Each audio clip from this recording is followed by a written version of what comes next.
একটি দেশের পুলিশের জরুরি হেল্পলাইন থেকে শুরু করে ব্যাংক, বিমা সবকিছুরই ডেটা সিস্টেম চলে বাংলাদেশি মালিকানাধীন কোম্পানির অধীনে।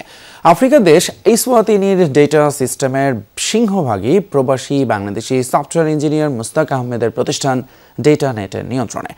দেশটির ডিজিটাল খাতে বড় ধরনের পরিবর্তন এনেছে প্রতিষ্ঠানটি। স্থানীয়রা ছাড়াও এখানে কাজ করছে অনেক বাংলাদেশি। ইসওয়াতিন থেকে সহকর্মী নুরুল আলমের প্রতিবেদনে বিস্তারিত।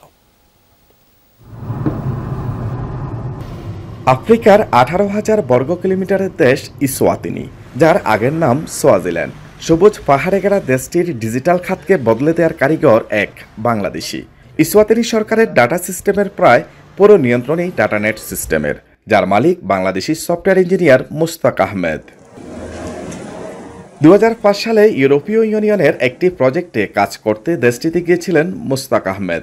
এরপরই তার হাত ধরে শুরু ডাটানেট সিস্টেমের পথচলা। মুস্তাক আহমেদ উনি আসলে প্রথমে এখানে আসছিলেন একটা ইউরোপিয়ান ইউনিয়নের প্রজেক্ট নিয়ে। বেশ কিছুদিন কাজ করার পরে যখন প্রজেক্ট ওনারা সাকসেসফুলি কমপ্লিট করলেন, তখন হচ্ছে এইখানকার গভর্নমেন্ট দেখে যে মুস্তাক আহমেদ আসলে ভেরি ট্যালেন্টেড গাই, সে এই গভর্নমেন্টকে আরও কিছু দিতে পারে। তো এখানকার মিনিস্ট্রি অফ আইসিটি তখন ওনাকে অ্যাপ্রোচ করে। 2006 সালে দেশটির কাস্টম সিস্টেমকে ডিজিটালাইজড করে বেশ পরিচিতি পায় ডাটানেট। তাদের ডিটিআই সফটওয়্যারের কারণে রাজস্ব ফাঁকির হার কমায় 1 বছরে স্থানীয় মুদ্রায় 600 মিলিয়ন ইমালাঙ্গিনী থেকে রাজস্ব বেড়ে দাঁড়ায় 20 বিলিয়নে। এরপর তাদের সফটওয়্যার ব্যবহারে আগ্রহী হয় অন্যান্য সরকারি প্রতিষ্ঠানও।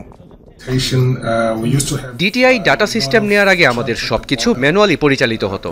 এখন সবকিছু ইলেকট্রনিক সিস্টেমে হওয়ায় কাজ অনেক সহজ হয়ে গেছে। তাদের সফটওয়্যারের মাধ্যমে আমরা নিমিষেই জানতে পারি একজন গ্রাহকের কত লোন আছে বা কত লোন নিতে পারবে।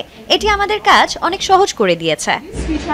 বর্তমানে ইসওয়াতিনি পুলিশের জরুরি হেল্পলাইন, কেন্দ্রীয় ব্যাংক সহ বিভিন্ন ব্যাংক, বিমা, ফায়ার সার্ভিস, গাড়ির registration, television licence, border management সহ বেশিরভাগ প্রতিষ্ঠানে চলছে ডাটানেটের সফটওয়্যার। এছাড়াও প্রতিষ্ঠানটি স্থানীয় শিক্ষার্থীদের কম্পিউটার সহ বিভিন্ন প্রশিক্ষণ।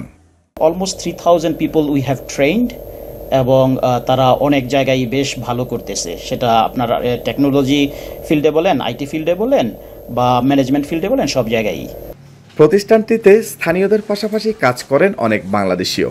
2024 সালে ইসওয়াতিনির সব ব্যবসা প্রতিষ্ঠানের মধ্যে শীর্ষ করদাতার স্বীকৃতি পেয়েছিল Datanet. Nurul Alam, Jamuna news, Mbabane, Eswatini.